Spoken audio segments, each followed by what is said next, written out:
अस्सलाम वालेकुम वरहमतुल्लाहि वबरकातुहू। पिछली वीडियो में हमने मखारिज के बारे में पढ़ा। मखरिज यानी कि आवाज़ के निकलने की जगह। आज हम असूल मखारिज के बारे में पढ़ेंगे।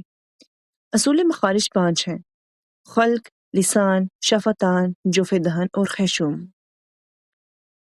खल्क के 3 मखरिज हैं: अक्सुल खल्क, वस्त खल्क और अदना खल्क, और इससे 6 हरूफ अदा होते हैं। फिर है लिसान यानी कि ज़ुबान, इसके 10 मखरिज हैं और इससे 18 हरूफ अदा होते हैं। इसके बाद आते हैं शफतान यानी कि 2 होंठ, इसके 2 मखरिज हैं जिनसे 4 हरूफ अदा होते हैं। फिर है जोफ़े दहन यानी कि मुंह का खाली हिस्सा, इसका 1 मखरिज है और यहाँ से 3 हरूफ अदा होते हैं। इसके बाद आ जाता है खैशूम यानी कि नाक की जड़ का अंदरूनी हिस्सा, इसका 1 मखरिज है और इससे 2 हरूफ अदा होते हैं। आइए अब असूल मखारिज की तफसील देखते हैं। खल्क खल्क के 3 मखरज हैं: अक्सुल खल्क यानी खल्क का वो हिस्सा जो कि सीने की तरफ है, इससे हमजा और हा अदा होते हैं। वस्तुल खल्क खल्क का दरमियान वाला हिस्सा, इससे आइन और हा अदा होते हैं। अदनुल खल्क यानी खल्क का मुंह की तरफ वाला हिस्सा, इससे गैन और खा अदा होते हैं। इन्हें हरूफे खल्किया कहते हैं। लिसान यानी कि जुबान, इसको मजीद 5 हिस्सों में तकसीम किया गया है। अक्सुल लिसान के 2 मखरिज हैं जिनसे 2 हरूफ अदा होते हैं।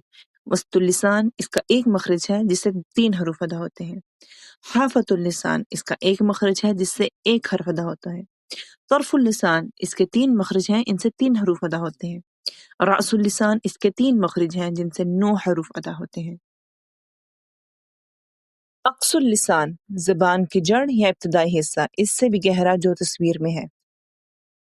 इसका पहला मखरिज है ज़ुबान की जड़ बिलमुकाबिल ऊपर का तालु, इससे कौफ अदा होता है। दूसरा मखरिज है कौफ के मखरिज से जरा मुंह की जानिब हटकर और ऊपर का तालु, इससे काफ अदा होता है। मखरिज के एतबार से इनका नाम लहविया या लहातिया है। वस्तुल लिसान जुबान का दरमियानी हिस्सा, इसका मखरिज है जुबान का दरमियानी हिस्सा बिलमुकाबिल ऊपर का तालु, इससे जीम, शीन, या लीन और या मुतहरिक दोनों निकलते हैं। मखरिज के एतबार से इनका नाम शजरिया है। आगे बयान होने वाले मखारिज का ताल्लुक दांतों से है, लिहाजा उन्हें पढ़ने से पहले हम दांतों के नामों के बारे में जानेंगे।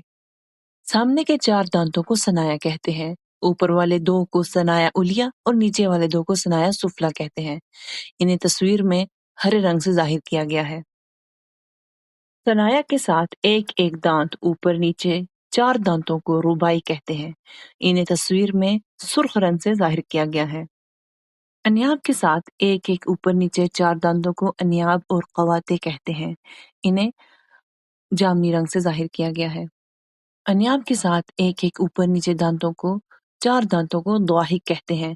इन्हें नीले रंग से जाहिर किया गया है। दुआहिक के साथ 3-3 ऊपर नीचे 12 दांतों को तवाहिन कहते हैं।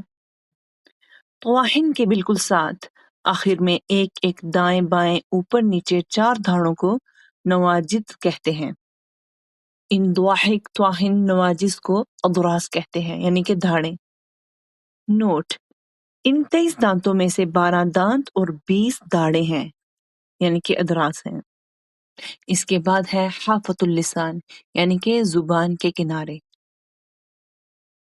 जुबान की करवट जब ऊपर की दाढ़ों की जड़ों से लगे, इससे दौद निकलता है, ख्वाह दाएं तरफ से लगे या बाएं तरफ से, और बैक वक्त दोनों तरफ से भी अदा कर सकते हैं।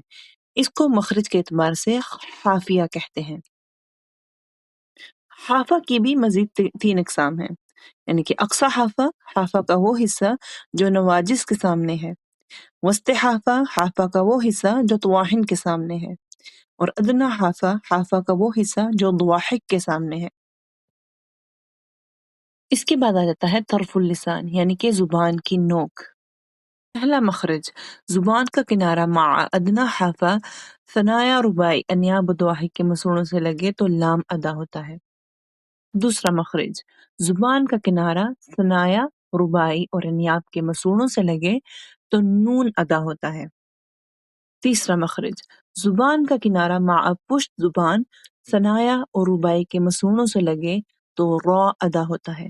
مخرج کے اعتبار سے ان کا نام طرفیہ یا زلقیہ ہے۔ اس کے بعد ہے رأس اللسان، زبان کا اوپری حصہ۔ اس کا پہلا مخرج ہے زبان کی نوک اور ثنایا علیہ کی جڑ، اس سے تو، دال اور تا ادا ہوتے ہیں، انہیں حروف نوطعیہ کہتے ہیں۔ دوسرا مخرج زبان کی نوک، ثنایا علیہ کا اندرونی کنارہ جو مسونوں کے قریب ہے، اس سے وا، ذال اور ثا ادا ہوتا ہے، انہیں حروف لثویہ کہتے ہیں۔ تیسرا مخرج زبان کی نوک، ثنایا سفلی اور علیہ کے اندرونی کناروں سے لگے تو صاد، زا اور سین ادا ہوتے ہیں، ان کو مخرج کے اعتبار سے اصلیہ کہتے ہیں، جبکہ صفت کے اعتبار سے ان کا مشہور نام صفیریہ ہے۔ اس کے بعد آ جاتا ہے شفتان یعنی کہ دو ہونٹ۔ اس کا پہلا مخرج ہے دونوں ہونٹ، اس سے با، میم، واو لین اور متحرک نکلتے ہیں، مگر فرق یہ ہے کہ با ہونٹوں کی تری سے اسی لیے اسے بحری اور میم ہونٹوں کی خشکی سے اس لیے اسے بری کہتے ہیں۔ واو دونوں ہونٹوں کو گول اور ناتمام ملنے سے ادا ہوتی ہے۔ دوسرا مخرج ہے نیچے والے ہونٹ کا شکم، تری والا حصہ اور ثنایا علیہ کا کنارہ، اس سے فا نکلتی ہے، ان چاروں کو مخرج کے اعتبار سے شفویہ کہتے ہیں۔ جوف دہن، منہ کے اندر کا خالی حصہ، اس سے حروف مدہ الف، واو، یا نکلتے ہیں، ان کو مخرج کے اعتبار سے جوفیہ، ہوائیہ، مدیہ کہتے ہیں۔